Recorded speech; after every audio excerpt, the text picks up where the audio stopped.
Assalamualaikum warahmatullahi wabarakatuh. Perkenalkan, nama saya Fiti Nur Zubaida dari Prodi Manajemen Pendidikan Islam.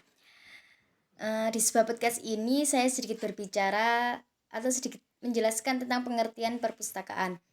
Perpustakaan adalah sebuah koleksi buku dan majalah, walaupun bisa juga diartikan sebagai koleksi pribadi perseorangan.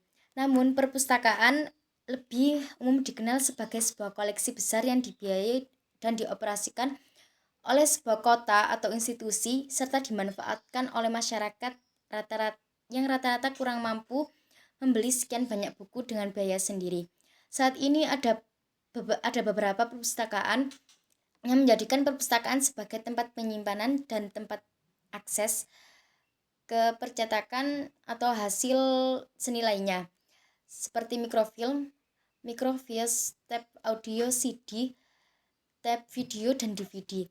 Selain itu, perpustakaan juga menyediakan fasilitas umum untuk mengakses gudang data, CD-ROM, dan internet. Perpustakaan dapat juga diartikan sebagai kumpulan informasi yang bersifat ilmu pengetahuan, hiburan, rekreasi, dan ibadah yang merupakan kebutuhan hakiki manusia.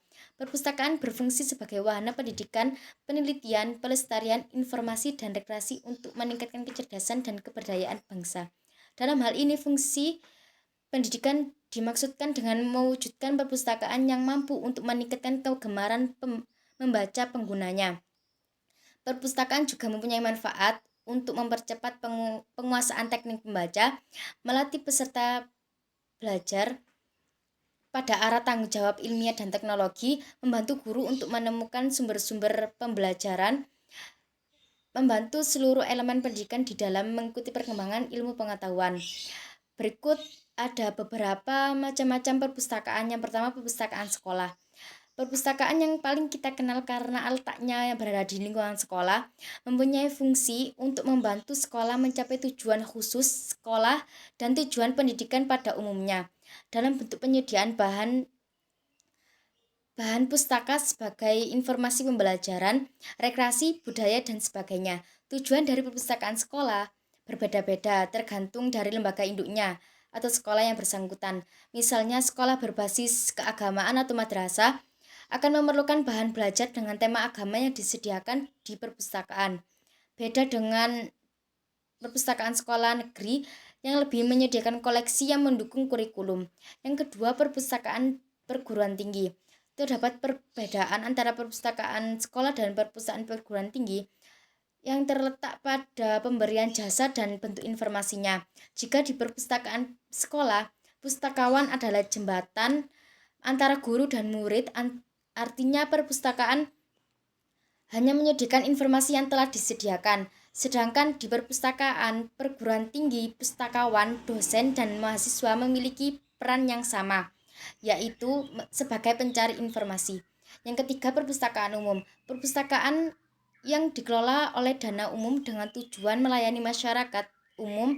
Siapapun dapat mengunjungi perpustakaan ini tanpa memandang suku, ras, agama, jenis kelamin, dan lain-lain.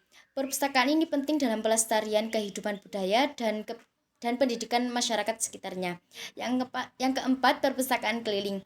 Perpustakaan keliling merupakan bagian perpustakaan umum yang mendatangi pemustaka dengan menggunakan kendaraan baik darat maupun udara. Namun, tak selalu perpustakaan keliling adalah milik dari perpustakaan umum. Bisa juga milik organisasi atau komunitas tertentu. Yang kelima, taman baca. Taman baca masyarakat.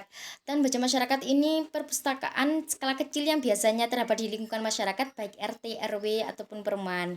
Taman baca biasanya dikelola secara swadaya oleh masyarakat dan fleksibel atau tidak ada peraturan tertentu. Perpustakaan jenis ini lebih pada halnya rekreasi literasi daripada informasi akademik yang kaku. Oleh karena itu, koleksi yang ada di Taman Baca Masyarakat umumnya berupa novel, buku, majalah, pengetahuan yang bersifat ringan. Taman baca ini tidak memiliki gedung khusus untuk ditempatkan, melainkan juga bisa di teras rumah, di rumah warga, di warung, ataupun di kafe juga bisa. Yang keenam, perpustakaan khusus. Perpustakaan khusus merupakan perpustakaan yang dimiliki oleh departemen, lembaga, negara, organisasi militer, industri, perusahaan, atau perorangan. Karena bersifat khusus, maka perpustakaan satu ini hanya dapat diakses oleh orang-orang tertentu saja, sesuai dengan ketentuan pemiliknya. Yang membedakan perpustakaan khusus dan perpustakaan lainnya adalah pada koleksinya sendiri. Contohnya perpustakaan pada PT KAI yang koleksinya berfokus pada bidang perkeretaapian. Dan perpustakaan yang ketujuh adalah perpustakaan nasional.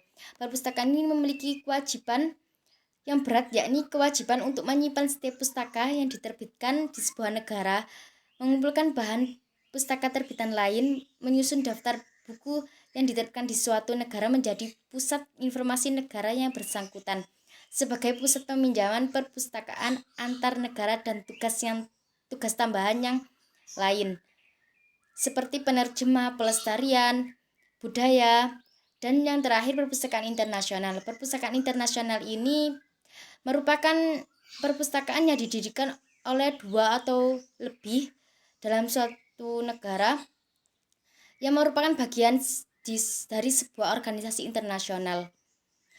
Contohnya seperti PBB, perpustakaan PBB, ASEAN Secretariat Research atau ARC yang ada di Jakarta, dan World Health Organization Library yang dimiliki oleh Badan Kesehatan Dunia. Nah, baik, itu saja yang bisa saya sampaikan. Kurang lebihnya saya mohon maaf. Semoga bermanfaat dan sampai jumpa. Saya Fitri Zubaida. Wassalamualaikum warahmatullahi wabarakatuh.